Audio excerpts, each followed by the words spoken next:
नमस्कार दोस्तों, आप देख रहे हैं एशियाविल हिंदी और मैं हूं Dilip Khan. World health assembly यानी जो डब्ल्यूएचओ की गवर्निंग बॉडी होती है उसकी बैठक चल रही है। बीते कई साल में जो डब्ल्यूएचओ की बैठक हुई है, वर्ल्ड हेल्थ असेंबली हुई है, उसमें सबसे ज़्यादा अहम इस बार की बैठक को बताया जा रहा है। उसकी वजह दो है। इस बार की पूरी बैठक में दो मुद्दों पर राजनीति बहुत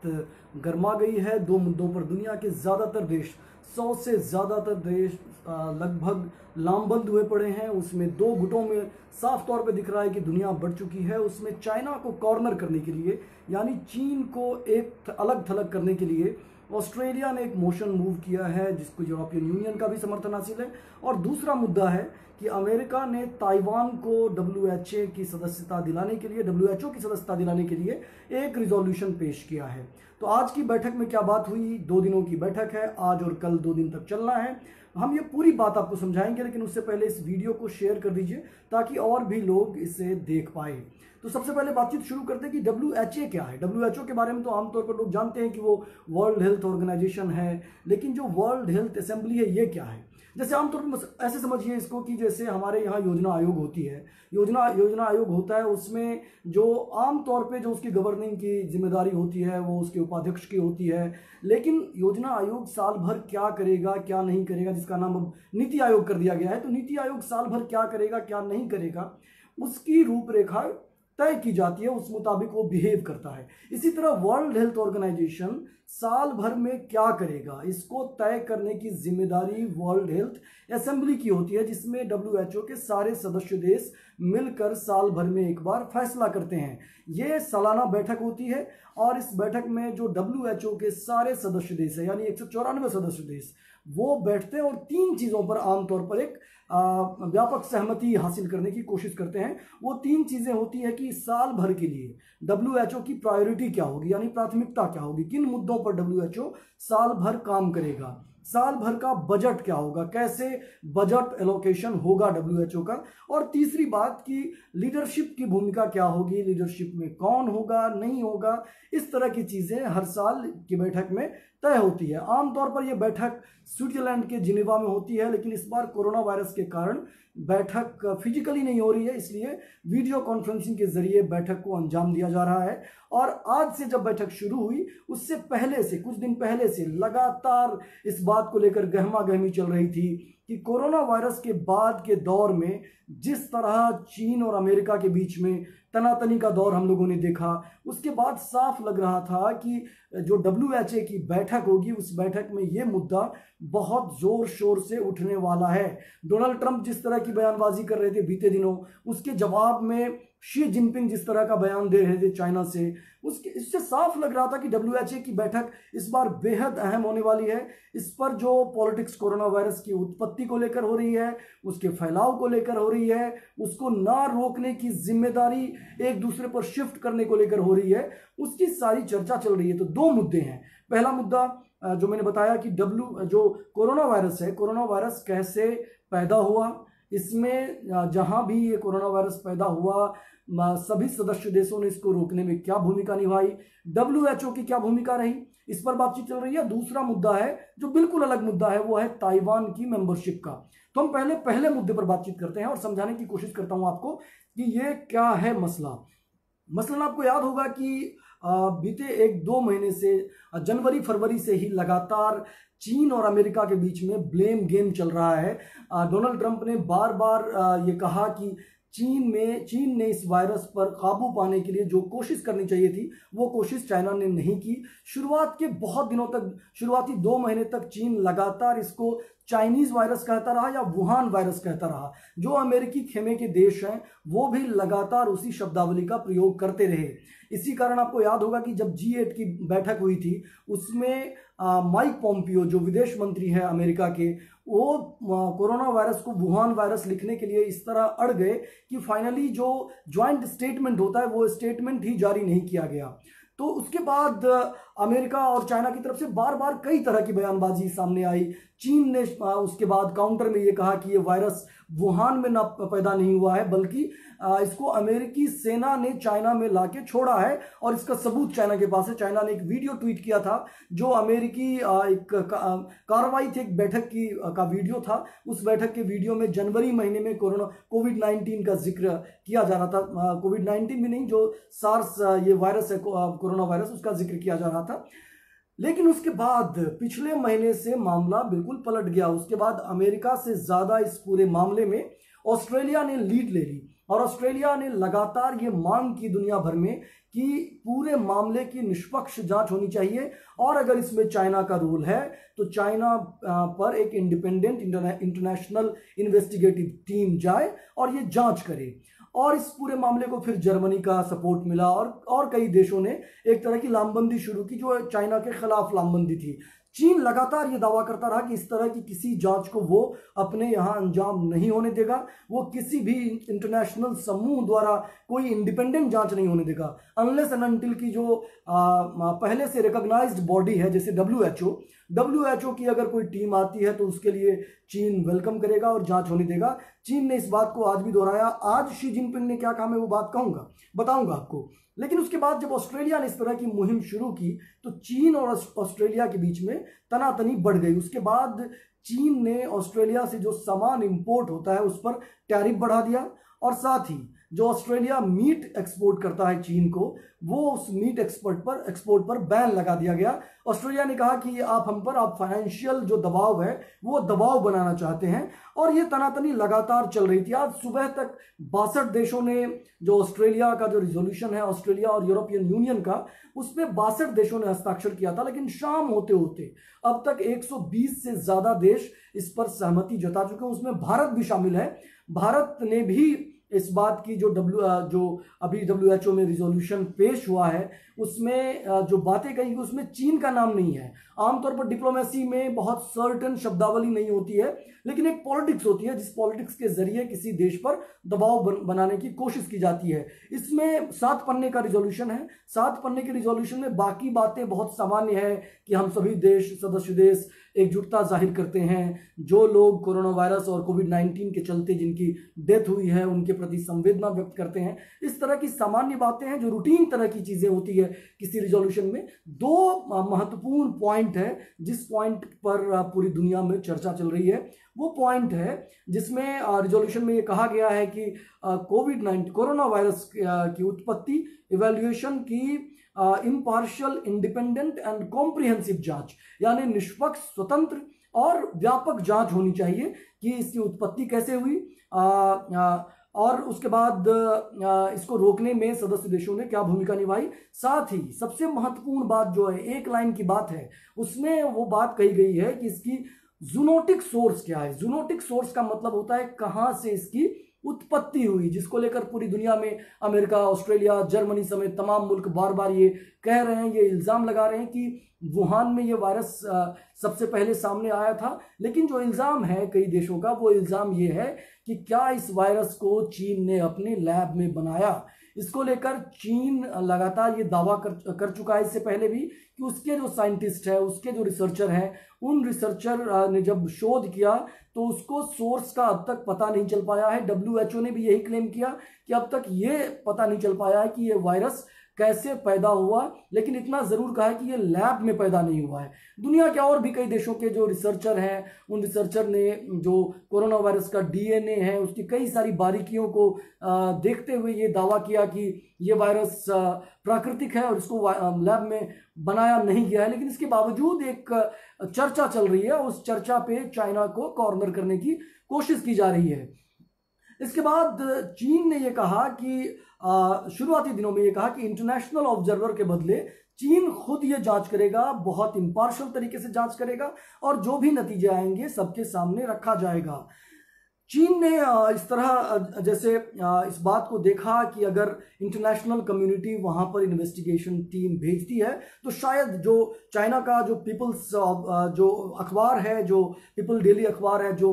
मुखपत्र है एक तरह से चाइनीज सरकार का, उसका अब बीते दिनों का आप एडिटोरियल पढ़ेंगे, उसमें जिस तरह के शब्दों का इस्तेमाल किया गया उससे ऐसा लग रहा है कि चाइना इस बात को इस तरह रिसीव कर रहा था जैसे कि इंटरनेशनल कम्युनिटी अगर वहां पर जांच करने आती है तो उसका इरादा ये होगा कि चीन चीन को इस वायरस के लिए जिम्मेदार ठहरा दे। इसलिए चीन ने, जब ऑस्ट्रेलिया ने इस बात को प्रपोज किया तो चीन ने कहा कि उस पर उसे सीरियस कंसर्न है, गंभीर चिंता जाहिर कर रहा है चीन, और इस बात का वो पूरी तरह विरोध कर रहा है और नहीं होने देगा। लेकिन जब ये दबाव बढ़ने के बाद चीन इस बात से, जो शी जिनपिंग ने वर्ल्ड हेल्थ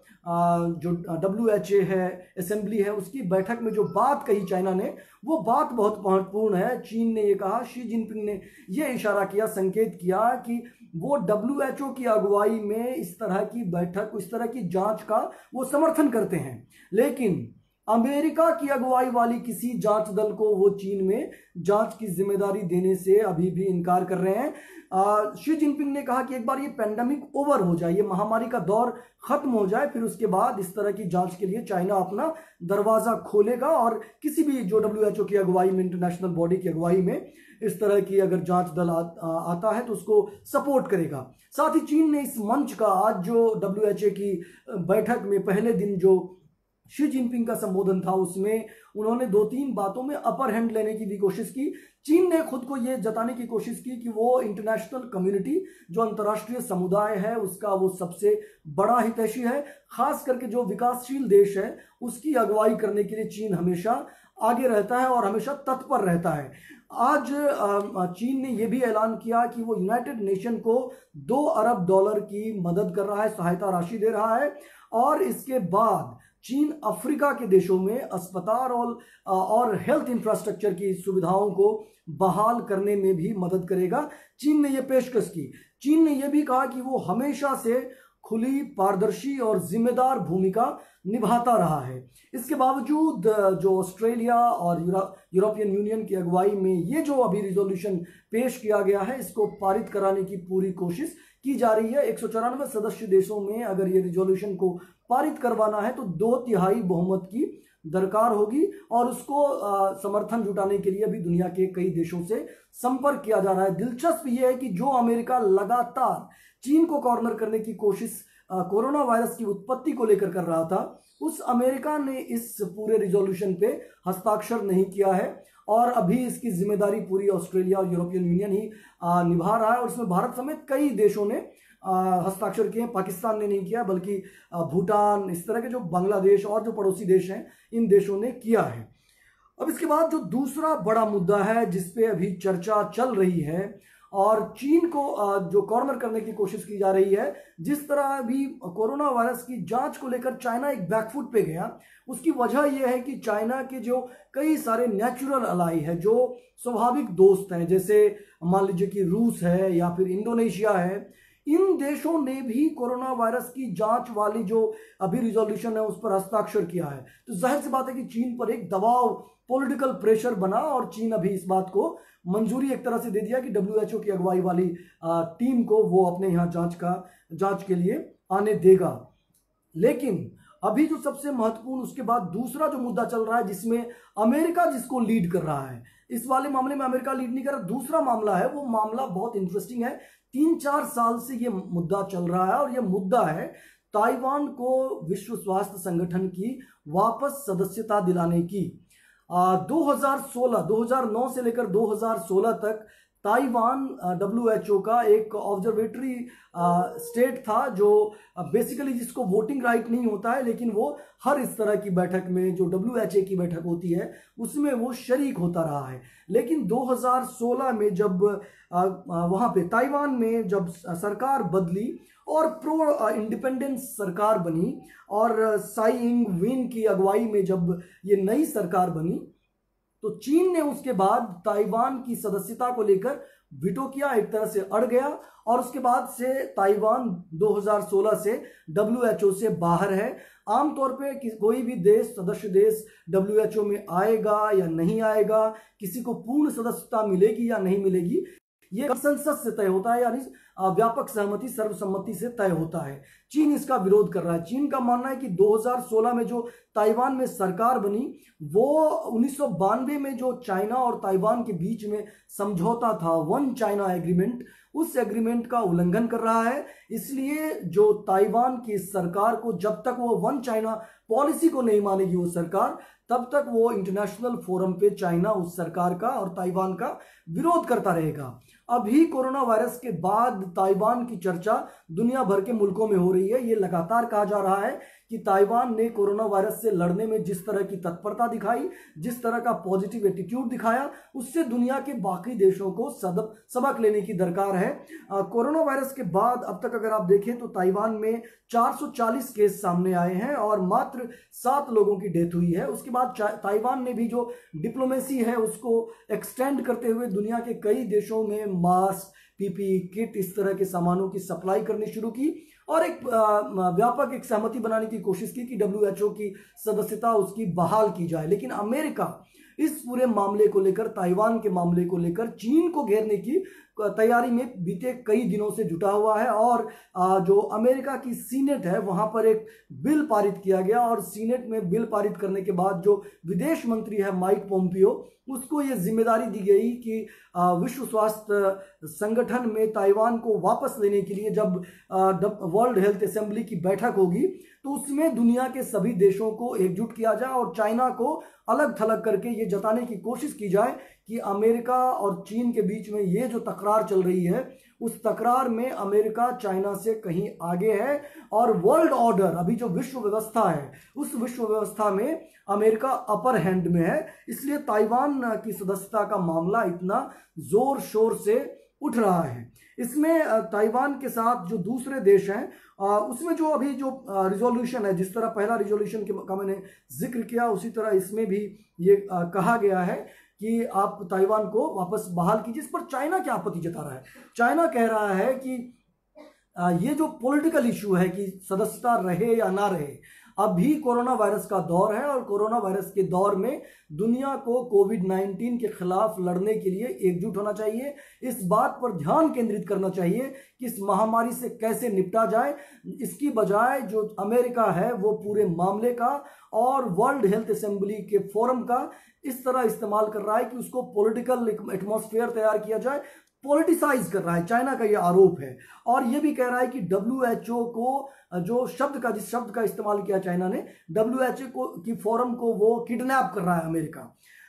सबसे इंटरेस्टिंग यह है कि ताइवान के विदेश मंत्री ने अभी ताजा हालात के मद्देनजर यहां तक कह दिया कि वो इस मीटिंग में इस तरह की जो बातचीत है इस बार सदस्यता को लेकर बहुत इंथुजियास्ट नहीं है, बहुत उत्सुक नहीं है। एक बार ये दौर खत्म हो जाए कोरोना वायरस का, उसके बाद ताइवान नए सिरे से दुनिया के सभी देशों को अप्रोच करेगा और वापस चीन पे दबाव बनाने की कोशिश करेगा। तो जिस ताइवान को सदस्यता दिलाने के लिए अमेरिका दुनिया भर में मुहिम चला रहा है, वो ताइवान खुद कह रहा है कि कोरोना वायरस से अभी निपटिए और कोरोना वायरस से निपटने के बाद जब दुनिया नए स्टेज में पहुंचेगी उसके बाद चीन पर दबाव बनाने के लिए वो खुद दुनिया के देशों से संपर्क करेगा।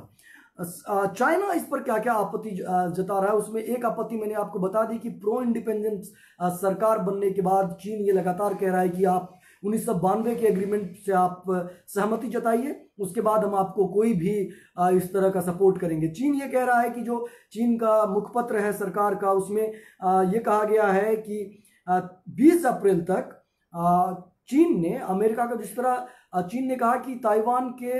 चीन ने आरोप लगाया है कि ताइवान कई देशों को जो मदद कर रहा है उस मदद की बदौलत वो पॉलिटिकल जो एक तरह से समर्थन है वो खरीद रहा है। लेकिन चीन ये भी कह रहा है कि हम भी तो दुनिया के देशों को मदद किए हैं। चीन का डेटा है कि 20 अप्रैल तक चीन ने अमेरिका को 2 अरब 46 करोड़ मास्क भेजा है और ये प्रति व्यक्ति 7 मास्क इस तरह से चीन ने अमेरिका को मुहैया कराया है। चीन ये भी कह रहा है कि ताइवान जिस चीज का दावा कर रहा है कि उसको बिल्कुल ही लूप में नहीं रखा गया है, बिल्कुल ही उसको वैश्विक स्वास्थ्य व्यवस्था से काट दिया गया है, तो चीन का यह दावा है कि ऐसा नहीं है। 2019 से लेकर मई 2020 के बीच में डब्ल्यूएचओ की जो तकनीकी समितियां होती है उन समितियों में ताइवान के 24 एक्सपर्ट्स ने शिरकत की और चीन ने उस पर आपत्ति नहीं जताई, बल्कि चीन ने इन एक्सपर्ट्स को डब्ल्यूएचओ की बैठक में शिरकत होने के लिए रजामंदी जाहिर की। चीन ने यह भी कहा कि 5 जनवरी से लेकर 8 मार्च के बीच में चीन ने ताइवान को 26 अहम दस्तावेज सौंपे। चीन यह भी कह रहा है कि 15 मई तक चीन ने जो इस महामारी से संबंधित इंफॉर्मेशन है वो ताइवान से 152 बार साझा किए हैं। तो इस तरह की ये जो अभी पूरी गहमा गहमी चल रही है, इस गहमा गहमी को अब पीछे जाते हुए, बैक जाते हुए अगर आप देखें तो उसको भी तलाशने की कोशिश की जा रही है। आपको याद होगा कि जो यूनाइटेड नेशन है, संयुक्त राष्ट्र है, उसमें 1971 तक जो असली चाइना है वो ताइवान को माना जाता था, रिपब्लिक ऑफ चाइना को माना जाता था, और जो वीटो पावर है वो वीटो पावर भी रिपब्लिक ऑफ चाइना यानी ताइवान को ही हासिल था। उसके बाद पीपल्स रिपब्लिक ऑफ चाइना यानी जो अभी का चीन है, उस चीन ने कहा कि असली चीन हम है, और 1971 में ताइवान के बदले इस चीन को यूनाइटेड नेशन की सदस्यता मिली और वीटो पावर मिला। तो उसके बाद से दुनिया के अभी जो वर्ल्ड ऑर्डर बदला है, यानी अब 21वीं सदी में चीन और अमेरिका जो दो बड़े पावर के तौर पर उभरे हैं। तो उस दौर में जब चीन और सोवियत संघ के बीच में तकरार चल रही थी और उसमें दोनों देश एक दूसरे को नीचे दिखाने के लिए, एक दूसरे से अपर हैंड लेने के लिए कोशिश कर रहे थे, तो अभी अमेरिका वापस चीन को एक तरह से नीचे करने के लिए और खुद ऊपर उठने के लिए 1971 से लेकर अब तक की जो पूरी पॉलिसी है, उन पॉलिसी के मद्देनजर ताइवान की सदस्यता की दावेदारी पेश कर रहा है।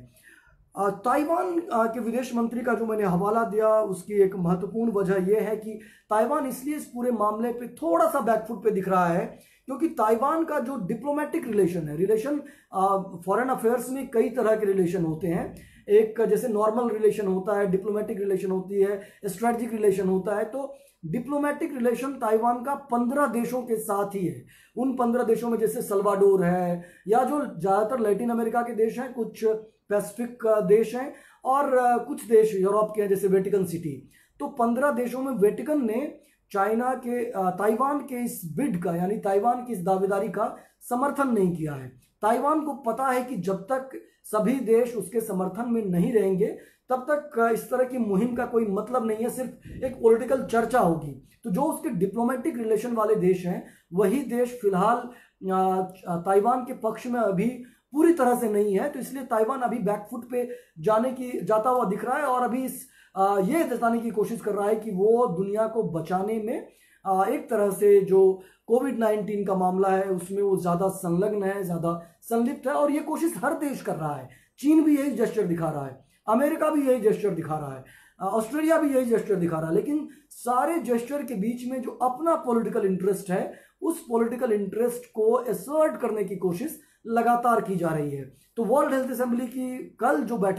जो आखिरी दिन है, जो पूरी बैठक की 2 दिनों की बैठक है, आज ये बातचीत हुई। मैंने बताया शी जिनपिंग ने क्या दावेदारी पेश की, उसके बाद ये रिजोल्यूशन पेश हो गया है, इस पर वोटिंग होगी। वोटिंग के बाद ये फैसला होगा कि क्या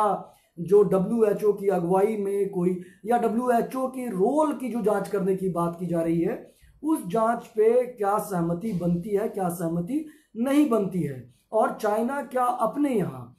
जैसे चाइना का ये भी दावा है कि इस तरह की जांच कमेटी अगर बनती है, जांच टीम बनती है, तो सिर्फ चाइना में क्यों जांच होगी, हर देश में जांच हो और अमेरिका में भी जांच हो। चाइना बार बार ये कह रहा है कि हर देश में ये जांच हो कि उसने कोरोना वायरस से लड़ने में और दूसरे देशों के साथ इंफॉर्मेशन साझा करने में कितनी पारदर्शी भूमिका निभाई है, इसकी जांच हो। सदस्य देशों का कुछ का मानना है कि WHO की भूमिका की भी जांच हो, क्योंकि आपको याद होगा कि डोनाल्ड ट्रंप ने बीते दिनों ये कहा था कि WHO is very China centric, यानी WHO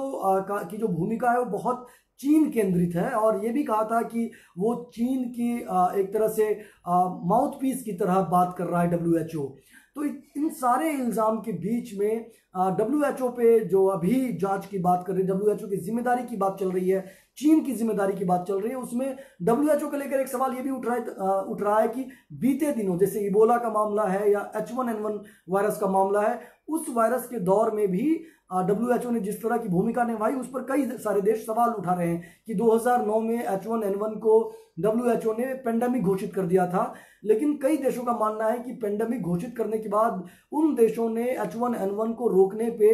करोड़ों रुपए खर्च किए, लेकिन वो वायरस या वो बीमारी इतनी ज्यादा गंभीर नहीं थी, इसलिए बेजा खर्च की जिम्मेदारी ठीकरा WHO के सर पे फोड़ा जा रहा है। अभी कोरोना वायरस के बाद ये बताने की कोशिश की जा रही है कि WHO ने बिल्कुल सही समय पे सही इंफॉर्मेशन, कई देशों का इल्जाम है कि उसने साझा नहीं किया। तो आज का पहला रिजोल्यूशन ये था जिस पर अब वोटिंग होगी, जिसमें ये कहा गया है कि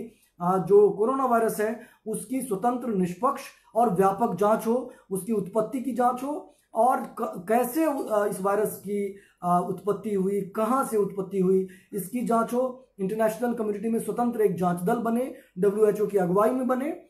और वो दुनिया के देशों में जाके ये पता लगाए कि ये वायरस कैसे पैदा हुई। चीन ने साफ कर दिया है, रिकैप कर रहा हूं मैं, चीन ने साफ कर दिया है, शी जिनपिंग ने साफ कर दिया है कि WHO की अगुवाई में ही वो किसी टीम को चीन में जांच करने की अनुमति देगा। दूसरी बात, चीन ने ये कह दिया है कि ये जांच सिर्फ चीन में नहीं होगी, सभी सदस्य देशों में इस जांच दल को भेजा जाए और हर जगह पर जांच हो। चीन ने ये कहा है कि एक बार ये वायरस का दौर खत्म हो जाए उसके बाद इस जांच को अंजाम दिया जाए। दूसरा रिजोल्यूशन यह है कि ताइवान को सदस्यता दिलाने की कोशिश जो अमेरिका कर रहा है, वो उस रिजोल्यूशन पे शायद कल वोटिंग होगी। तो मैं एक बार कोशिश करूंगा कि अगर कल कुछ व्यापक बड़े फैसले होते हैं तो कल भी आपको समझाने की कोशिश करूंगा कि वर्ल्ड हेल्थ असेंबली की ये 2 दिवसीय बैठक जो है, जिसको बीते कई साल का सबसे अहम बैठक बताया जा रहा है, उसकी वजह यह है कि जो अभूतपूर्व स्थिति कोरोना वायरस के बाद पैदा हुई है, उसके बाद दुनिया के सभी सदस्य देश एक साथ इस पूरे मामले पर चर्चा कर रहे हैं और 3-4 बातों पर चर्चा कर रहे हैं कि कैसे निपटा जाए,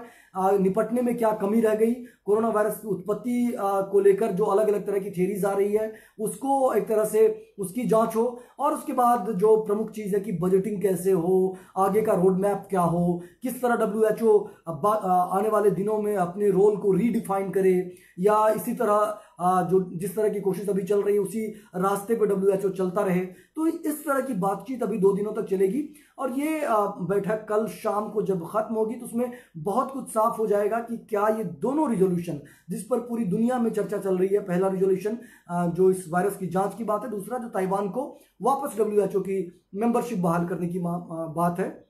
ये दोनों रिजोल्यूशन WHO में पारित हुआ कि नहीं। हम कोशिश करेंगे कि अगर ये जो कल शाम तक इतने बजे तक ये बैठक कंक्लूड होती है तो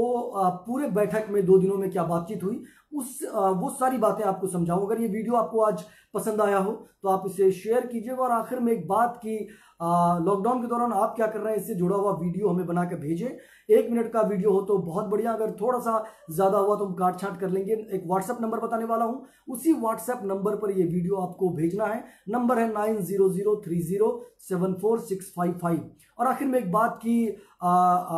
ये इस तरह के एक्सप्लेनर के लिए, देखने के लिए, सुनने के लिए, बाकी देश दुनिया की खबरों के लिए आप एशियाविल हिंदी के बाकी प्लेटफॉर्म्स को, यूट्यूब को, इंस्टाग्राम को, ट्विटर को सब्सक्राइब कीजिए, लाइक कीजिए और हमारे वेबसाइट को पढ़िए, देखिए, सुनिए और देखते रहिए एशियाविल हिंदी। नमस्कार।